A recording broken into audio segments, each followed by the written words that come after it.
வணக்கம். 1-to-1 divine channel நேர்களே, நான் உங்கள் அன்பான சயின்டிஃபிக் வேதிக் அஸ்ட்ராலஜர் அஸ்ட்ரோரஞ்சி பேசுகிறேன். நல்லது நினைப்போம், நல்லதே நடக்கும். இந்த வீடியோவில் நாம் என்ன பார்க்க போகிறோன்னா, மேஷ ராசிக்காரர்களுக்கு செப்டம்பர் 2026 அந்த மாதம் எத்தகைய ஒரு மாதமாக இருக்க போகிறது, பலாபலன்கள் நிறைந்த மாதமாக இருக்க போகிறத சயின்டிஃபிக் வேதிக் அஸ்ட்ராலஜி முறையில் எந்த விதத்தையும் மிகைப்படுத்தாமல் உள்ளது உள்ளவாறு நம்மளுடைய இந்திய வேத ஜோதிட அடிப்படையிலான இந்த ஒளி தத்துவம் எப்படி நம்மளுடைய ஜாதகத்தில் நம்ம போன ஜென்மத்தில் செய்த பாவ புண்ணியங்களுக்கு தகுந்த மாற தாக்கத்தை கோச்சார அமைப்பாக ஆண்டு கிரகமாக இருந்தாலும் சரி, மாத கிரகமாக இருந்தாலும் சரி, எப்படி பெயர்ச்சி பலன்கள் மேஷராசிக்கு 2026 செப்டம்பர் மாதம் சயின்டிஃபிக் வேதிக் அஸ்ட்ராலஜி முறையில் எது மாதிரி ஒரு தாக்கத்தை இருக்க போகுதுங்கிறது இந்த வீடியோவில் துல்லியமாக பார்க்க போகிறோம்.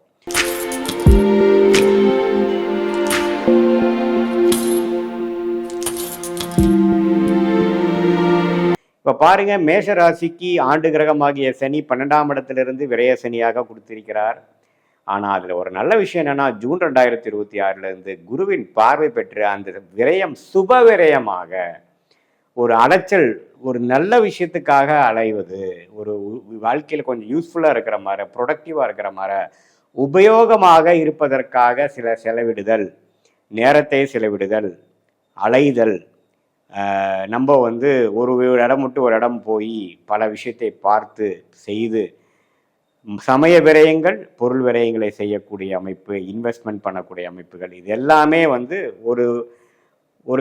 ஒரு பர்சன்டேஜ் ஆஃப் மேஷராசிக்காரர்களுக்கு வியாபாரம், தொழில், இன்வெஸ்ட்மெண்ட் அது மாதிரி லைனில் இருக்கிறவங்களுக்கு, ஒரு வீடு கட்டுறவங்களுக்கு, வீடு கட்டலாம்னு நினைக்கிறவங்களுக்கு, ஒரு வண்டி வாகனம் வாங்கணும், அது மாதிரி ஒரு அபிவிருத்தியில் இருக்கிறவங்களுக்கு ஒரு விரயத்தை கொடுத்து கொண்டிருக்கிறார் மேஷராசிக்காரர்களுக்கு. அதே மாதிரி குரு 4ஆம் இடத்திலிருந்து தொழில் முன்னேற்றம், வேலை முன்னேற்றத்தை மிகப்பெரிய சுபகிரகமாகிய குரு உச்சம் அடைந்து 12 வருஷத்துக்கு ஒரு தடவை உச்சம் அடைந்து 4ஆம் இடத்திலிருந்து 10ஆம் இடங்கிற தொழில் ஸ்தானத்தை, வேலை ஸ்தானத்தை, நம்மளுடைய ஸ்டேட்டஸோட ஸ்தானத்தை பார்த்து நல்ல ஒரு மாற்றம்.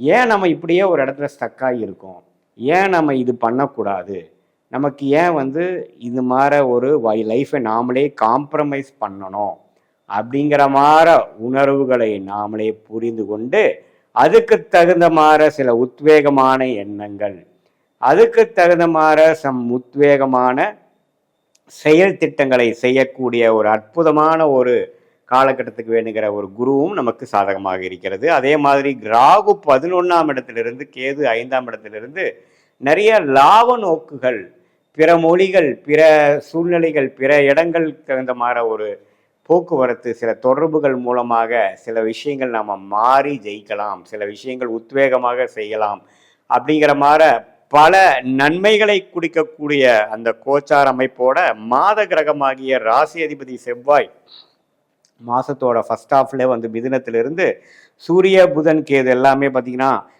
5ஆம் இடத்துல இருந்து, அதே மாதிரி சுக்கிரன் 6ஆம் இடத்துல இருக்கும் பொழுது எது மாதிரி ஒரு அமைப்பு கொடுக்குறாருன்னு பார்த்தீங்கன்னா, ஃபர்ஸ்ட் ஆஃப் ஆல் வேலை மாறலாமான்னு கேட்டிங்கன்னா வேலை மாறலாம்.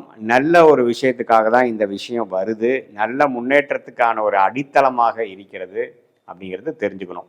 2வது விஷயம் பார்த்தீங்கன்னா, உங்களுக்கு நல்ல ஒரு யோகமான தசை நடக்கிற டைமில் இது மாதிரி ஒரு குரு பயிற்சி, இது மாதிரி ஒரு கிரக அமைப்புகள்லாம் வரும் பொழுது உங்களுக்கு கண்டிப்பாக சிலதெல்லாம் டக்குன்னு லக்காக சிலதெல்லாம் வரும்.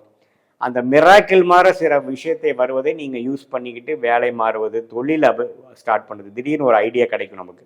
அந்த ஐடியாவை எப்படி பண்ணலான்னு நினைக்கும் பொழுது டக்குன்னு அதுக்கு வேணுங்கிற கான்டாக்ட்ஸு, அதுக்கு வேணுங்கிற அமைப்புகள் எல்லாமே உங்களுக்கு அமையக்கூடிய அமைப்புகளும் கொடுக்கு. எல்லாமே நல்லா இருக்குது. ஆனால் ஒரே ஒரு விஷயம் பாருங்கள், சுக்கிரன்கிற கிரகம் மட்டும் 6ஆம் இடத்துல போய் செவ்வாய் பார்வை, சனி பார்வை பெறுகிறார். இது ஒன்று தான் தவறு. சுக்கிரன் என்னவா வருகிறார்னு பார்த்தீங்கன்னா, உங்களுடைய மனைவி, கணவனாக இருந்தால் மனைவி, மனைவியாக இருந்தால் கணவன். ஸோ அந்த உறவுகள் மட்டும் கொஞ்சம் கேர்ஃபுல்லாக பார்க்க வேண்டிய அமைப்புகள் தேவைப்படுகிறது. ஏன்னா சுக்கிரன் நீச்சமாகவும் போகிறார், நீச்ச பங்கம் ஆகலை, சனி பார்வை பெறுகிறார், செவ்வாய் பார்வை பெறுங்கும் பொழுது உறவுகள் விஷயத்தில், பெண்கள் விஷயத்தில் கொஞ்சம் கேர்ஃபுல்லாக இருக்க வேண்டிய ஒரு தருணமாக இருக்கு. இல்லைன்னா என்னன்னா பகை, வம்பு, வழக்கு, பிரச்சனைகளாக கொடுக்கக்கூடிய அமைப்புகளும் இருக்கு. அதே மாதிரி எப்படி வேலை மாற்றம் நல்ல மாற்றத்தை கொடுக்குதோ, தொழில் முன்னேற்றம் நல்ல இதாக கொடுக்குதோ, சுப விரயங்கள் நல்லா பண்ணுதோ, அதே மாதிரி என்ன ஒரு நெகட்டிவான ஒரு விஷயம் பார்த்தீங்கன்னா, வண்டி வாகனம் விஷயத்துல கேர்ஃபுல்லா இருக்கணும். ஏன்னா வண்டி வாகனம் வந்து திடீர்னு சேதாரம் அடையக்கூடியது. உங்க தசாபக்தியில உங்களுக்கு சுக்கிரதிசை நடந்து கொஞ்சம் பாதிப்புள்ள சுக்கிரதிசையாக இருக்கும் பொழுது, சுக்கிரனே கோச்சாரத்துல பாதிக்கப்பட்டிருக்கிறதுனால கொஞ்சம் உங்களுக்கு அந்த வம்பு வழக்குகள் விஷயமாக வண்டி வாகனம் வந்து சேதாரம் அடைகிறது, சில இது வந்து சரியா நம்ம ரிப்பேர் ஆகாமல் போகிறது, வண்டி நிற்கிறது, பிரச்சனைக்கு ஆகிறது, சர்வீஸ் கொடுத்தா ப்ராப்ளம் ஆகிறது, அது மாதிரி சில ஆக்சிடென்ட்ஸ் கொஞ்சம் நடக்கிறது, அது மாதிரி சில விஷயங்கள்லாம் இருக்கக்கூடிய அமைப்புகள். இந்த 2 விஷயத்துல கவனமாக இருக்க வேண்டிய அமைப்புகள் மேஷராசிக்காரர்களுக்கு இருக்கு. ஒன்று உறவுகள் விஷயத்துல, ஒன்று வண்டி வாகனம் விஷயத்துல அப்படிங்கிறத நீங்க தெரிந்து கொள்ள வேண்டும். மற்றபடி பார்த்தீங்கன்னா மாணவர்கள் அவங்களுக்கெல்லாம் பார்த்தீங்கன்னா நல்ல உத்வேகமாக படிக்கக்கூடிய அமைப்புகள். கொஞ்சம் டிஸ்ட்ராக்ஷன்ஸ் இருந்தாலும் ஓரளவுக்கு புத்தி சுவாதீனம் உள்ளவ, நல்ல ஒரு மெமரி பவரோட, கான்சன்ட்ரேஷனோட, ஃபோக்கஸோட படிக்கக்கூடிய அந்த புதன் 5ஆம் இடத்துல இருந்து நட்பு வீட்டில் இருப்பது மிகவும் நல்லது. ஸோ அதெல்லாம் ஒன்றும் தவறு இல்லை. ஒரு காம்படிட்டிவ் எக்ஸாம்ஸ் ட்ரை பண்ணுறவங்க அவங்களுக்கு எல்லாமே ஒரு நல்ல உத்வேகமான ஒரு அமைப்பை கொடுக்கக்கூடிய அமைப்பு இருக்குது. நல்ல பண விஷயத்துலேயும் பார்த்தீங்கன்னா நல்லா பண வரவு, செய்ய வேண்டிய தொழிலுக்கு வேணுங்கிற பண வரவுகளை கொடுக்கக்கூடிய அமைப்புகள், லோன் கிடைத்து அபிவிருத்தி பண்ணுறது, பிறர் வர வேண்டிய பணம் வருவது, இது மாதிரி பல முன்னேற்றங்கள் நிறைந்த விஷயமாக இருக்குது.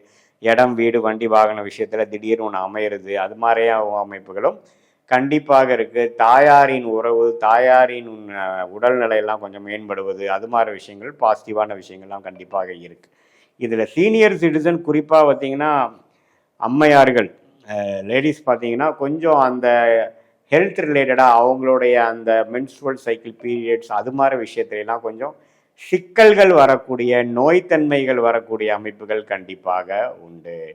ஸோ இது மாதிரி விஷயங்கள் வந்து கொஞ்சம் கவனமாக நீங்கள் பார்க்கும் பட்சத்தில் பார்த்தீங்கன்னா ஒன்றும் தவறுகள் இல்லை. இது வந்து உங்களுக்கு மேஷராசிக்காரர்களுக்கு கண்டிப்பாக ஓரளவுக்கு நன்மைகளை கொடுக்கக்கூடிய ஒரு தருணமாக இருந்தாலும் ஹெல்த் ரிலேட்டடான பிரச்சனைகள், உறவு ரிலேட்டடான பிரச்சனைகள், வண்டி வாகனம் வீடில் சில சேதாரங்கள், சில செலவு பண்ணக்கூடிய அமைப்புகள், அது மாதிரி விஷயங்களை மட்டும் கொஞ்சம் கவனமாக இருப்பேனால் மற்றபடி பெரிய பிரச்சனை மேஷராசிக்காரர்களுக்கு இல்லை. அடுத்த வரக்கூடிய ஜென்மசனிக்கு வேணுங்கிற உத்வேகமான சில பிளாட்ஃபார்ம், சில அடிப்படையான சில விஷயங்களை செய்யக்கூடிய அமைப்புகள் கண்டிப்பாக உண்டு. இது வந்து பொதுவான பலன்களை தவிர உங்களுடைய ஜென்ம ஜாதகத்தில் எந்த மாதிரி தசாபுக்தி போய்கொண்டிருக்கிறது, நீங்கள் என்ன லக்னத்தில் பிறந்தீங்க, நீங்கள் அஸ்வினி நட்சத்திரமா, பரணி நட்சத்திரமா, கிருத்திகை நட்சத்திரம் முதல் பாதமா, உங்களுக்கு எது மாதிரி தசாபுக்திகள், தசாநாதன் எப்படி இருக்குது, புக்திநாதன் இப்போ கோச்சாரத்தில் எப்படி இருக்குது, இதையெல்லாம் பார்த்து ஸ்தானபலம், திக்பலம்லாம் வைத்து இப்போ உங்களுக்கு எது மாதிரி வாழ்க்கையில் போகக்கூடிய அமைப்புகள் இருக்குது, உங்களுடைய ஷார்ட் டேர்ம் என்ன, லாங் டேர்ம் என்ன அப்படிங்கிறதெல்லாம் துல்லியமாக கணித்து சயின்டிஃபிக் வேதிக் அஸ்ட்ராலஜி முறையில் அடுத்து எடுக்கக்கூடிய முடிவுகள் என்ன, எது மாதிரி முடிவுகளை எடுப்பது நல்லது, எது மாதிரி முடிவுகள் நமக்கு நல்லது இல்லை அப்படிங்கிறதை நம்ம சரியான முறையில் நாம் தேர்ந்தெடுக்கும் பொழுது நம்மளுடைய வாழ்க்கையை அதுக்கு தகுந்த மாதிரி பயணித்து, அதுக்கு தகுந்த மாதிரி திட்டமிட்டு வாழ்க்கையில் சமய விரயங்கள், பொருள் விரயங்களை தவிர்த்து எதிர்நீச்சல் போடாமல் வாழ்க்கையில் எளிதில் வெற்றி பெற முடியும் என்று சொல்ல விரும்புகிறேன். மீண்டும் மற்றொரு காணொலியில் சந்திப்போம். நன்றி, வணக்கம்.